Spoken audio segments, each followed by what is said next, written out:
My next guest, you know who he is, Aaron Pico. He's going to be taking on Henry Corrales at Bellator 214 on January 26th. Aaron, how are you today? Going well. Last fight, what a performance that was. Another highlight reel finish. This time over a really legit competitor, Leandro Higo, a former title challenger. Did that win mean a lot more to you just with the fact that he was a former title challenger? I know in a different weight class, but still a notable opponent. Every fight that I go into, I know I treat it like a championship fight. I train everybody the same. And that's focused, hard, and I know every fight for me is a crucial fight. That's going to be like that for the rest of my career, and I like putting that pressure on myself because it wakes me up in the morning and it makes me really, really focused. But back to your question, yeah, it was a big win for me. You know, a lot of people were like, "Wow, yeah, he's going to step up in competition." But on the other side too, I have to hand it off to Leandro Higo. He's fighting Aaron Pico. It's a different story fighting me. A lot of people don't realize. I used to go through it with wrestling. Oh, I can go with him. But until you're there, until you feel my power, until you feel my strength and my pressure, not a lot of people can handle that. So my hats go off to Leandro Higo. It was a tough fight for him, and obviously a tough fight for me. But our team did a great job, and we got the win. Was the feedback any different from that fight than past fights? I mean, it was another highlight reel finish, but because of the fact, like I said, he was a former title challenger. Was it heightened a little bit, or did you find it was the same? No, it was the same. I mean, my coaches said I looked a lot more relaxed, and I felt a lot more relaxed out there. I knew I just had to let the fight happen. Sometimes I have a problem of rushing things. Sometimes in training, I rush things a little too much. So my mindset is just relaxed, and that's what I was doing in the fight. Maybe I could have relaxed a little bit more, picked my shots some more, but it's all good. It was a high energy match, and we got it done. But yeah, the feedback is just relax, take your time, and we moved on to the next one. And you're taking on another veteran here in Henry Corrales, outstanding fighter out of the MMA lab. How do you feel like you match up against him in this fight? I think I match up very, very well against Henry Corrales. He's a very, very tough guy. That's what I've been saying. Everybody asks me, who's the guy you're fighting? I say, well, he's a very tough guy. His name's Henry Corrales. He's a seasoned vet. He's fought some of the toughest guys in Bellator, some of the toughest guys in the world. So it's definitely a big step up in competition. But I know my skill sets are very, very high. I train with the best guys in the world, you know, Juan Archuleta, TJ Dillashaw, AJ McKee, Antonio, all the guys that I train with are high level. So I've been at this since I was a kid. I feel my skill sets are much higher than his, but make no mistake, I'm not taking him lightly. How do you structure your training camp? Because you mentioned there AJ McKee and then Juan Archuleta. So it seems like you do camps at, with sort of the super camp, as I like to call it, with Dillashaw and Archuleta, and then you're also at the body shop with AJ McKee. Is there anywhere else you train in between there, or is it just all those gyms basically? Yeah, I'm at Ruka. I train at Ruka Gym in Costa Mesa, and I also a lot of time at Wildcard.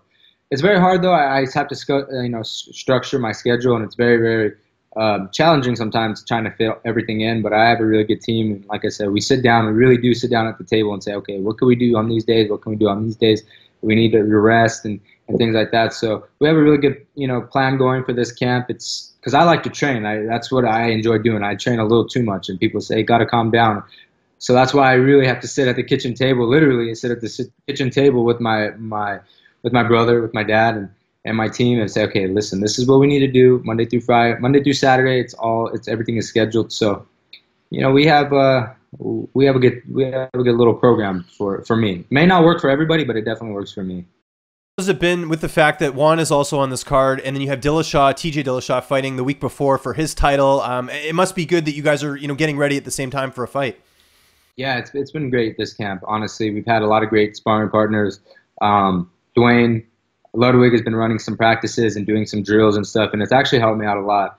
But having us all in camp, it's just laser focused, especially TJ going down to 125, Juan going down to 135. It's always really, really focused, but this one, everything is dialed in. We got some big fights, so. But all I could say, everybody's healthy. That's the most important thing. Everybody is really healthy. TJ's weight looks exceptionally good, and Juan's. And at this point of the fight camp, it's just not getting hurt and staying sharp. So that's what everybody's doing.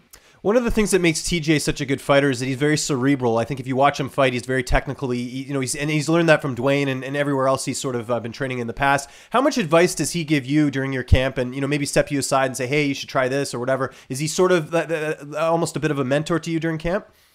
Absolutely, yeah. He's a great coach. I can see TJ, becoming a great coach too. If that's what he decides, he's really, really patient with everybody. He likes to sometimes, he'll run practices and just break things down. But being around TJ is It's really cool. A lot of people don't realize of how hard he works, and I know it's crazy. Sometimes, when we're getting close to camp, Coach Cal has to schedule our practices at different times because we're so competitive and we push our bodies so hard. But to see TJ this camp, a lot of people are speculating, can he make 125? Can he? I can tell you one thing. He's stronger at 125 than he is at 135, and that's actually really. I'm there watching him go through workouts, and it's a workhorse. He don't stop working. Neither does Juan, and like I said, that's why our training program is so monitored, because we could really definitely hurt ourselves. But like I said, Coach Cal, Sam Calavita does a good job with us at the training lab, and everything's monitored, and we're in the best shape on any MMA fighter on the planet. I can honestly say that. When does the weight cut process start for you? Because you're a veteran, being from wrestling, the wrestling world. It's like you learned that when you were a kid. When does that actually start for you? Because I'm sure you've mastered it at this point, especially being in MMA.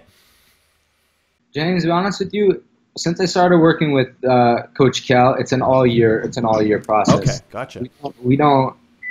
I don't ever use. It's funny that I say this, is when I started working with Coach Cal, I said, Coach, I can't even use the term weight cut anymore because I don't cut weight. When I go to fight week, I'm eating, I'm drinking, and everything is monitored. Okay, go to bed at this, or go to bed at this way. Go to bed, wake up. You're gonna wake up at this. So it's very, very simple. Just live a healthy lifestyle, eat the right things. Obviously, you can, after fight, you can indulge a little bit, but for the most part, I stay pretty regimented on my eating. I mean, this is my job. This is it's very serious to me. So to be honest, I don't cut weight. I really don't. Because of the cross training you do, who's going to be in your corner for this fight? How do you determine who is there and what is the right fit? Yeah. It's gonna probably be Freddie Roach, Antonio McKee, and then we're still working on the third guy, probably one of my training partners, Marlon McGee. So we're figuring everything out. But I know for a fact it's gonna be Freddie, and Antonio will be in the corners. So. How do you see this fight unfolding on the 26th? You're known for your highlight reel finishes, but Henry, very tough to finish. A lot of fighters have struggled to put him away. How do you see this one unfolding? Yeah, for me, I'm just gonna take my time. I always say that every fight. Take my time, let the punches roll, let me find my distance and range, and we'll see. Like I said, I have very, very heavy hands, so all it takes is one shot. So we'll see. We'll see how it goes. But like I said, I just have to take my time. If you get this win here on the 26th, how close do you think you are realistically to a title shot? Because, you've been on fire lately. I know you only got, 5 career fights, but I mean, the momentum you have is just really impressive. Yeah, I think I'm definitely going to be in a strong position to fight for a title, and that's definitely a goal of mine.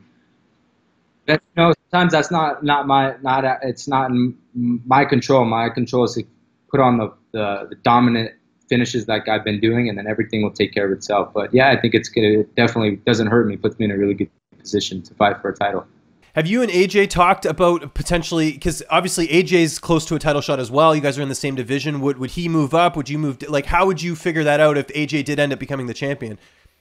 Yeah, absolutely. Yeah, I mean, it's a valid question to ask. A lot of people are asking, and I don't take it personal because we're both at the same weight. But the bottom line is we've talked about it, and we're not going to fight. His dad is my coach, and I would not want to put him in that position. I've known AJ for a long time since we were kids. So yeah, that's something that we would have to definitely discuss and figure out what we need to do. But at the end of the day, the task at hand right now is Henry Corrales. If AJ gets a title shot, which he's in very, very strong position to get it, I've said it before. I'll be in his corner if he wants me to, and we'll figure it out. I said there's many people out there to beat up, and why fight each other? Like, it just doesn't make sense. So no, I figured as much. Would you consider, if he was the champion, to go back up to 155 because that's where you made your debut at? I don't know if that is something you would do. Assuming if he's the champion. Yeah, I mean, all options are on the table, but I feel really good at 145. So 45 is going to be my weight. And we'll figure out when that time comes.